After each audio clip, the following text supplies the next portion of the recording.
Di suatu malam yang dingin ditemani hujan yang deras, tengah terjadi sebuah kecelakaan maut yang disebabkan oleh kelalaian sopir saat mengemudi. Mobil tersebut kehilangan kendali setelah melaju dengan kecepatan tinggi hingga menabrak mobil box yang berada di depannya.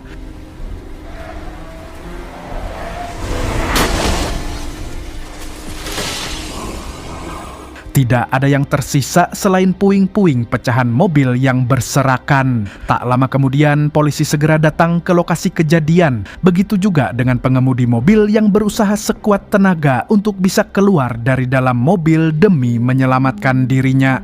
Kita lalu diperlihatkan dengan seorang pria plontos berkulit hitam dengan muka bersimbah darah dan seorang wanita yang langsung menjadi sandera si pria untuk mendapatkan perlindungan dari incaran para polisi. Pria plontos itu bernama John Curtis. Ia menodongkan senjata pada para polisi sebagai ancaman agar jangan pernah mendekatinya.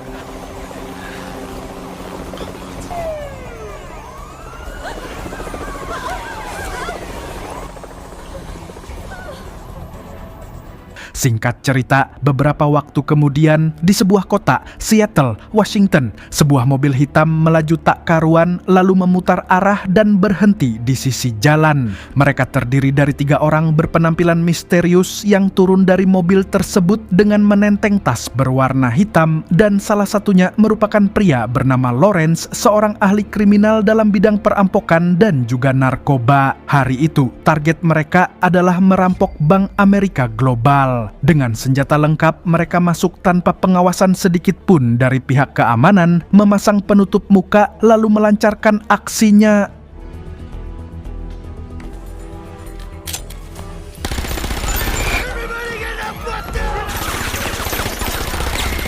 Setelah menembak ke berbagai arah untuk menakuti warga sipil maupun pegawai bank yang sedang bertransaksi, dengan cepat mereka semua tiarap mencari perlindungan. Ruangan demi ruangan disisir untuk memastikan tidak ada satu orang pun yang melapor ke polisi, termasuk satpam bank yang berusaha memberikan perlawanan namun akhirnya menyerah.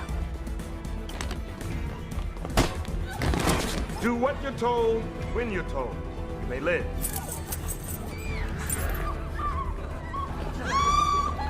Salah satu dari mereka masuk ke ruang brankas, sementara seorang lainnya menangkap salah satu pria yang diduga merupakan manajer bank untuk menutup semua akses pintu masuk bank agar lebih leluasa mengambil semua aset yang ada. Perampok yang masuk ke dalam brankas kemudian memasang bahan peledak untuk mempersingkat waktu, dan yang lainnya menaruh tanda close pada pintu utama agar tak ada orang lain lagi yang dapat masuk.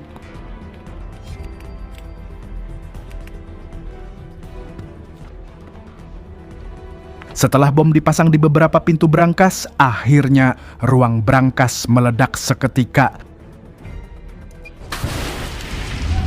Momen itu dimanfaatkan oleh salah seorang pegawai untuk menekan alarm, tapi sayangnya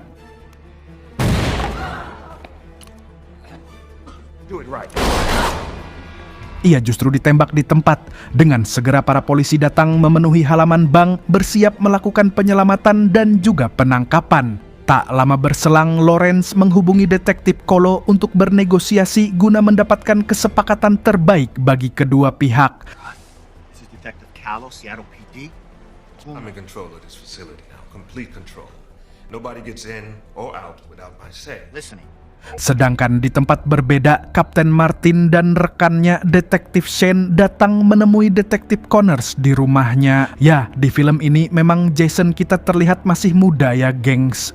Detektif Connors yang awalnya seperti tidak terlalu mengharapkan kedatangan Martin, dengan berat hati akhirnya mau menerimanya. Tak ingin membuang-buang waktu, mereka langsung pada inti pembicaraan tentang kasus penyanderaan di Bank Amerika Global. Dan si perampok itu hanya ingin berbicara dan bernegosiasi dengan Detektif Connors. Dan Martin ingin meminta bantuan Connors menyelesaikan persoalan ini, dan tentunya untuk mencari jalan keluar atas kasus yang tengah terjadi karena nyawa para nasabah bank berada di ujung tanduk.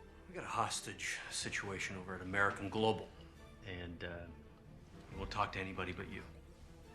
So we need you to do this. Namun sayangnya saat itu Connors sedang dibebas tugaskan. Hal itu tak jadi masalah bagi Martin karena detik itu juga Connors resmi menerima rencananya kembali menjadi anggota kesatuan. Tak ada lagi alasan Connors untuk menolak, terlebih detektif Shane juga ditugaskan untuk mendampinginya dalam misi kali ini. Kembali ke bank, tim SWAT didatangkan untuk membantu polisi bersamaan dengan detektif Connors, Shane dan juga Kapten Martin. Sayangnya kehadiran Connors tak diharapkan oleh detektif Kolo. Mereka sempat adu mulut karena Kolo tak ingin kasus itu dilimpahkan pada Connors karena menurutnya ia yang lebih dulu datang dan juga terbilang lebih senior. I was first on the scene, and I have seniority. I need you to take a hike. Namun sayangnya keputusan Martin tak bisa diganggu-gugat. Bahkan rekan-rekan mereka lainnya heran kenapa tim SWAT juga harus tunduk pada arahan Connors. Martin benar-benar menyerahkan kasus ini sepenuhnya pada detektif Connors. Sementara itu, para perampok masih sibuk merakit perlengkapan mereka. 2 jam berlalu dan belum juga ada tindakan apapun selain negosiasi melalui telepon. Kemampuan Connors sudah tak diragukan lagi karena ia tahu betul Lawrence menyamarkan suaranya dan tentu ada kemungkinan namanya terdaftar di daftar buronan untuk kasus yang serupa. Okay, Lorenz, how we doing it now? Because, Detective, chaos has some order to it.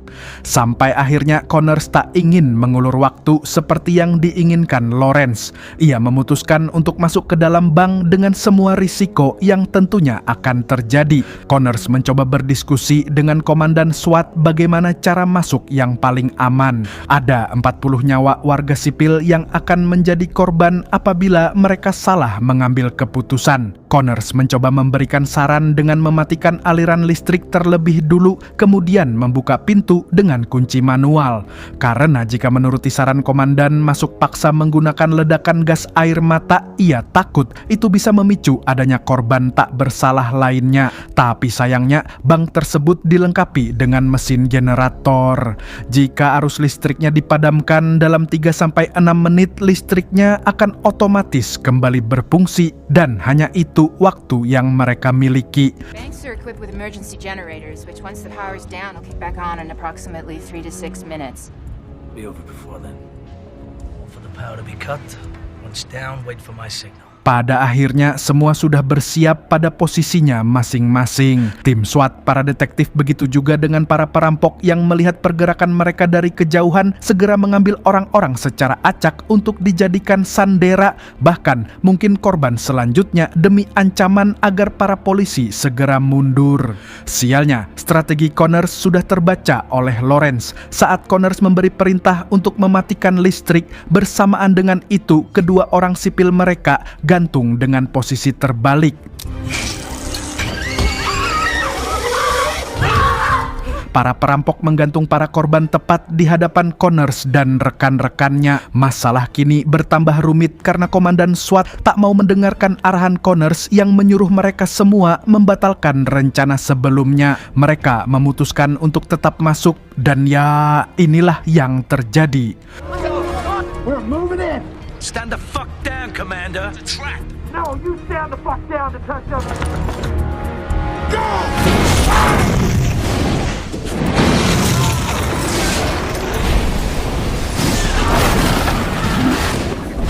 Semua kaos, orang-orang berhamburan lari tak karuan menyelamatkan diri. Keadaan sangat tidak kondusif, tapi di waktu bersamaan para sandera di dalam bank juga keluar kocar-kacir menyelamatkan diri mereka. Connors dan beberapa rekannya kemudian segera masuk ke dalam bank yang sudah dalam keadaan kaos. Di sana terlihat tak ada yang tersisa. Para perampok itu sangat cerdik, hanya meninggalkan sarung tangan, penutup muka, dan juga rompi mereka. Who found these? Gloves, mask, vests. Let him walk right past us.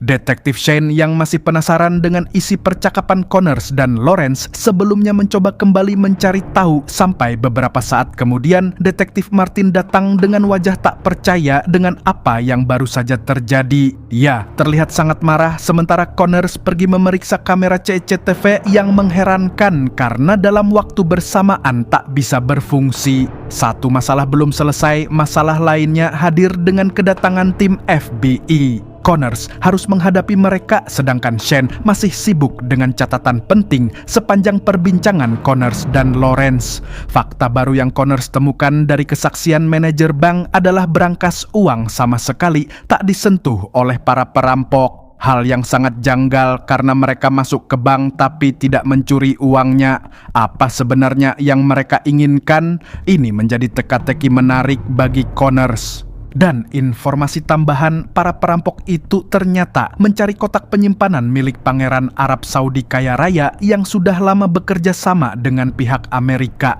yang bisa jadi adalah target mereka. Tidak hanya sampai di situ, Martin juga melimpahkan kemarahannya pada Connors karena menurutnya apa yang tersisa di bank saat itu merupakan kesalahan Connors. Namun Detektif Siska membela Connors karena apa yang ia lakukan sudah melalui pertimbangan yang sangat matang dan memenuhi standar.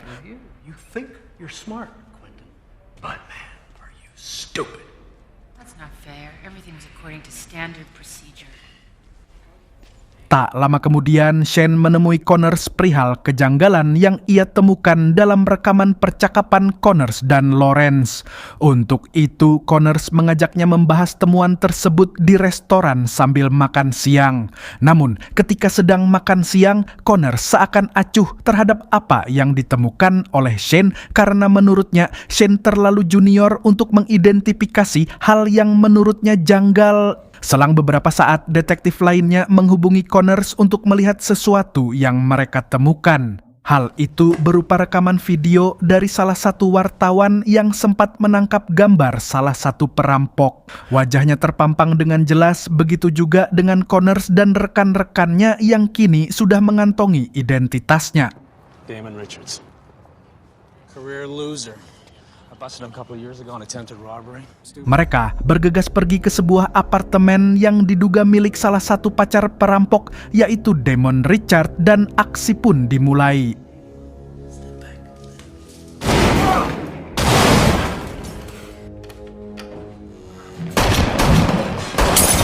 Connors dan Shane masuk untuk memeriksa, sementara dua rekan lainnya tetap siaga berjaga di luar pintu. Tapi sialnya, Connors terkena tembakan di lengan kanannya. Setelah memastikan Connors baik-baik saja, Shane kembali mencari Damon masuk lebih dalam. Hal ini sekaligus sebagai pembuktian bahwa ia bisa diandalkan meskipun baru saja dilantik menjadi detektif. Sampai akhirnya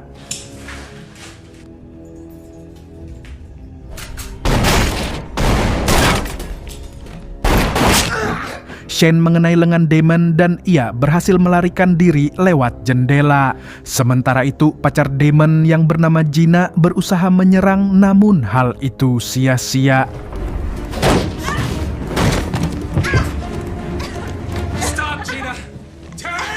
Sementara itu, Shane terus mengejar Damon menuruni tangga demi tangga. Sialnya, Damon berhasil melarikan diri menggunakan mobil dan Shane tak putus asa. Ia meminjam motor milik geng motor setempat lalu kemudian kembali melakukan pengejaran.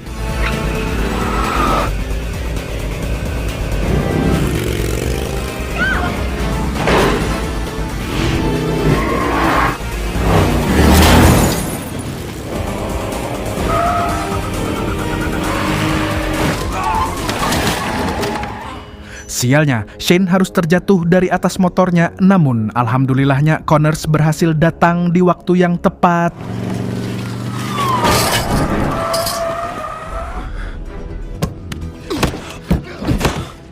Beberapa saat kemudian, apartemen Gina sudah ramai dengan para polisi yang sedang melakukan olah TKP, mencari bukti-bukti pendukung, dan mereka menemukan sejumlah uang yang tidak berasal dari Bank Amerika Global yang tempo hari luluh lantah karena ulah mereka. Sejumlah uang itu berasal dari Bank World National Financial. Hal itu janggal menurut Connors, terlebih yang menangani kasus perampokannya adalah Detektif Kolo, detektif yang sangat membenci Connors. Smell that. What is that? When evidence comes in, any physical contact can make it hard to lift prints. So now, to mark the bills, we just spray a scented solution directly on them. Selanjutnya, Connors dan Shane melanjutkan perjalanan untuk menginterogasi Gina. Ia sangat keras kepala dan tak mau mengakui apa saja yang ia ketahui tentang Damon. Tapi karena Connors tahu Gina memiliki 2 orang anak dan sosok ibu tak akan mau jauh dari anak-anaknya, ia menjadikan hal itu sebagai ancaman agar Gina mau buka suara. So if you insist on a lawyer, I'll take your kids. You can't take my kids away from me. Fuck you, you can't treat me like this. I have rights, you know. You can't take my children away from me. Dan ya, Connors berhasil. Gina akhirnya menceritakan semuanya, tapi sayangnya semua itu tidak ada kaitannya dengan aksi perampokan yang dilakukan oleh Damon. Di tempat berbeda, Connors dan Shane pergi ke sebuah ruangan untuk mengambil sesuatu yang mungkin akan mereka perlukan. Tapi sayang, barang yang mereka cari sudah diambil lebih dulu oleh Kolo 2 minggu yang lalu. Connors dan rekan-rekannya juga menemukan beberapa hal janggal yang dilakukan oleh Harry, si polisi penjaga. Bernie Callow. Like I said, no one takes anything out of here unless they sign it. Lost your fucking memory, Harry? Tak lama kemudian, Martin mendapatkan telepon yang membuat mereka harus bergegas ke rumah Kolo. Dan ya, siapa sangka Kolo tewas terbunuh di rumahnya sendiri oleh orang tak dikenal. Bahkan terbilang misterius karena tetangga sekitar tak mendengar suara gaduh maupun tembakan. Begitu juga dengan tak ada jejak orang yang datang maupun pergi dari rumahnya kecuali istrinya. Belum juga selesai dengan penemuannya, Lawrence tiba-tiba menghubungi Connors melalui telepon rumah. Ucapannya membuat Connors sangat muak padanya. Is the pattern starting to emerge? They wouldn't punish you. But I will. Then come and get me, you piece of shit. Kemudian Martin datang menginformasikan kalau pangeran dari Saudi tersebut akan menarik semua aset miliknya, termasuk kotak penyimpanan target para perampok. Tapi dalam aksi mereka kemarin tak ada 1% pun uang yang mereka ambil, sama halnya dengan kotak penyimpanan itu. Mereka menerobos masuk, meledakkan bank, tapi tidak mengambil apapun. Aneh memang. Hal itu memberikan ide pada Shane untuk kembali ke Bank Amerika Global melanjutkan penyelidikan mereka. Sore harinya, Connors dan Shane kembali mengecek kamera CCTV dan Shane menemukan hal janggal lainnya.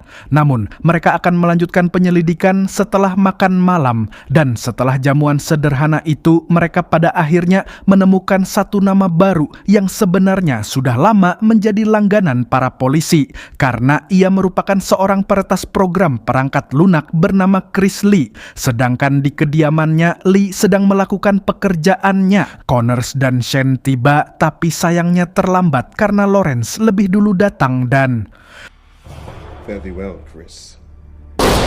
Lawrence menghabisi orang yang sudah berjasa membantunya, sedangkan Connors dan Shane yang mendengar suara tembakan itu segera bergegas untuk masuk ke dalam rumah, mendobrak pintu dan menemukan Lee sudah tidak bernyawa terkapar di lantai. Masih dalam misi pencarian, Connors yang melihat Shane dalam bahaya dari kamera CCTV segera berlari menyelamatkannya.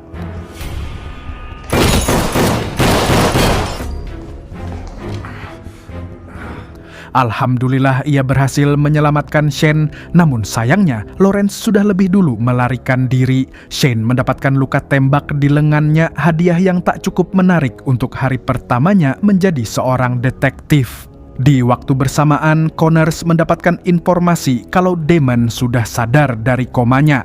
Dan kali ini Shane meminta izin agar ia diberi kesempatan menginterogasi Damon. Tentu takkan mudah mendapatkan informasi darinya. Hal itu membuat Shane mengambil sebotol obat dan juga suntik untuk mengancam Damon agar mau berbicara. Setelah obat dimasukkan lewat cairan infus, dalam hitungan detik Damon merintih kesakitan sampai akhirnya mau buka mulut.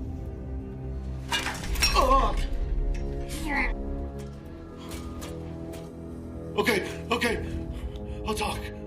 setelah mendapatkan identitas asli Lawrence yang sebenarnya memiliki nama asli Scott Curtis. Selain buronan atas 3 perampokan bank, ia juga merupakan adik dari John Curtis yang tewas oleh Connors di jembatan Pearl. Sekarang terlihat jelas kenapa Lawrence sangat membenci Connors. Tak hanya itu, mereka juga sudah mengantongi 2 nama lainnya yang membantu Lawrence, yaitu Lamar Galt dan Sander Harrington. Dari kematian Colo dan Lee, Martin mendapatkan kesimpulan bahwa mereka tak perlu repot-repot menghabisi anak buah Lawrence karena polanya Lawrence sendirilah yang akan menghabisi mereka. Today, it doesn't take a rocket surgeon to figure that Curtis is eliminating his accomplices one by one. Tak ingin mengulur waktu, Connors dan Shane melanjutkan perjalanannya menuju rumah Lawrence, memantau dan menunggu kedatangan Lawrence. Setelah lamanya menunggu, beberapa rekan yang lain sudah tak sabar ingin menggerebek target mereka. Namun dengan sabar dan santainya, Connors tetap tenang dan menunggu momen yang tepat untuk menyergap. Tapi sialnya, penyamaran mereka harus diketahui oleh anak buah Lawrence yang mendengar suara alarm dari mobil detektif Siska yang membuat semua rencananya menjadi kacau. Uniform backup in all directions.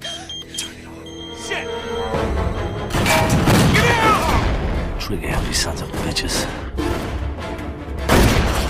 Mereka terpaksa keluar dari mobil dan masuk ke dalam rumah. Pelan tapi pasti, sampai akhirnya Siska menemukan ruangan yang terpampang jelas wajah Connors dan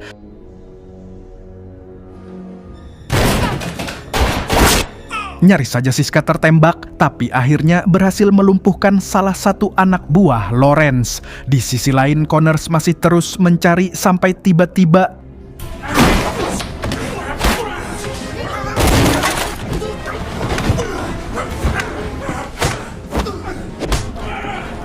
tapi belum juga selesai, Siska lebih dulu menemukan bom yang sudah aktif terpasang pada salah satu kamar dan membuat mereka harus segera keluar dari rumah tersebut.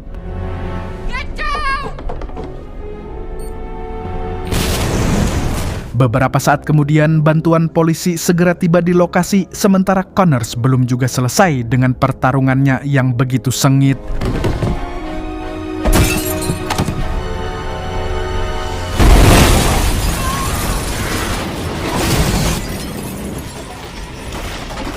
Tak ada yang tersisa, rekan-rekannya berharap Connors masih bisa bertahan hidup.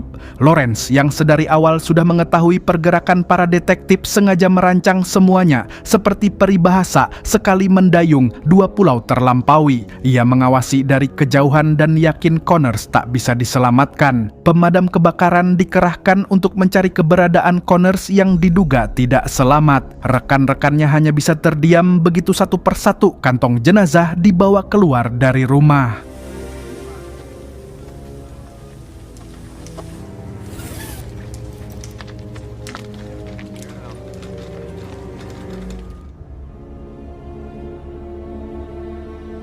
Malam itu juga Shane kembali ke kantor polisi mengenang semua tentang Connors. Di saat bersamaan rekannya sudah menemukan bukti perampokan dan mungkin bisa menjadi petunjuk selanjutnya dari rencana Lawrence. Terlalu banyak teka-teki yang harus dipecahkan Shane atas taktik perampokan yang dirancang Lawrence. Mereka membuat seolah-olah tak merampok aset milik pangeran dan memutar fakta seperti pangeranlah yang merampok dari bank.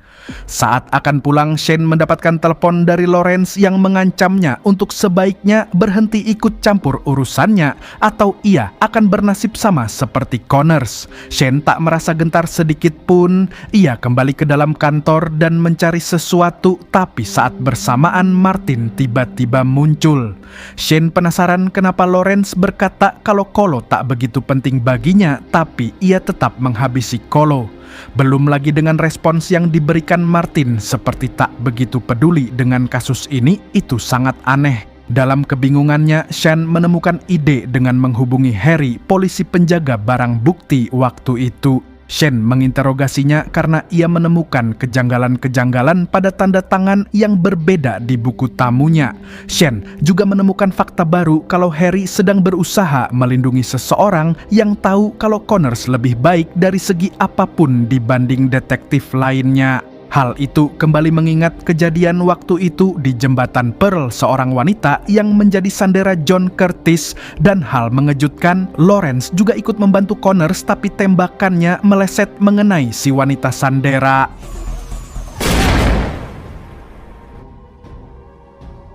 Connors kemudian menembak John Curtis yang berusaha menyerangnya dan membuat Scott amat sangat bersedih. Dari semua teka-teki itu, akhirnya Shane mendapat kesimpulan dalang dari semua ini adalah Martin. Dan tak ingin membuang waktu, dalam sekejap Shane berhasil mendapatkan lokasinya. Ia bergegas pergi menuju tempat Lawrence singgah. Tanpa basa-basi langsung menodongkan senjata, tapi Shane sepertinya hilang fokus, terlalu percaya pada kata-kata bualan Lawrence. Put your hat down. Put your hands where I can see them. Final war, okay? All right. Back. Lawrence melakukan hal yang sama seperti yang John Curtis lakukan pada Connors. Tanpa ia sadari, detektif Siska juga sudah bersiap untuk menembaknya. Tapi sialnya Lawrence lebih dulu mengetahuinya. You do exactly what I did.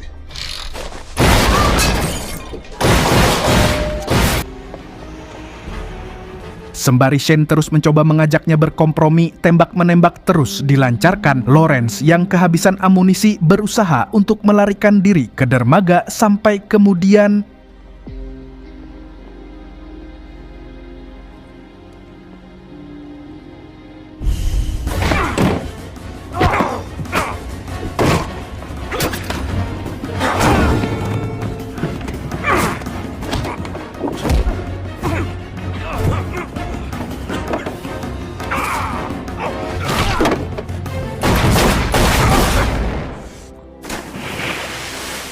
alhamdulillahnya Shane berhasil menghabisi Lawrence dengan sisa-sisa tenaga yang ada. Masalah belum selesai di situ.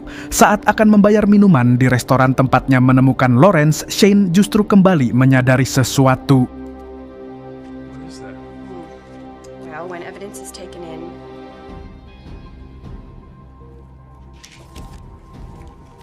I don't like the Pac-10. Ia bergegas pergi ke kantor polisi, mengobrak-abrik meja sampai kemudian menemukan sebuah buku karya James Gleick yang berjudul Chaos. Ia kemudian mencari semua penerbangan atas nama James Gleick tersebut. Try again. But try Gleick. James Gleick. Shane pun bergegas menuju bandara dan di waktu bersamaan juga mendapatkan telepon dari Connors. Semuanya menjadi sangat rumit. Entah apa yang direncanakan Connors sampai harus membuat dirinya seolah-olah mati dan telah menyusun semuanya dengan sangat rapi tanpa celah sedikit pun. Dan sekarang Connors ingin pergi dari kota itu. Shane terus mencarinya karena siapa yang sangka dalang di balik semua ini adalah Connors yang sudah bekerja sama dengan Lawrence. Ia bertingkah seperti ingin membantu, padahal ia juga yang menjadi dalang semua kekacauan ini. Rencananya berhasil dan nyaris sempurna. Bahkan saat waktu menunjukkan pukul 06.00 pagi, Connors sudah menjadi miliarder karena saat itu juga transfer hasil rampokannya selesai. Connors lalu pergi ke Meksiko dengan pesawat jet pribadi, menikmati hidup dengan tenang sebagai pribadi yang baru. Dan dengan begitu, film pun berakhir.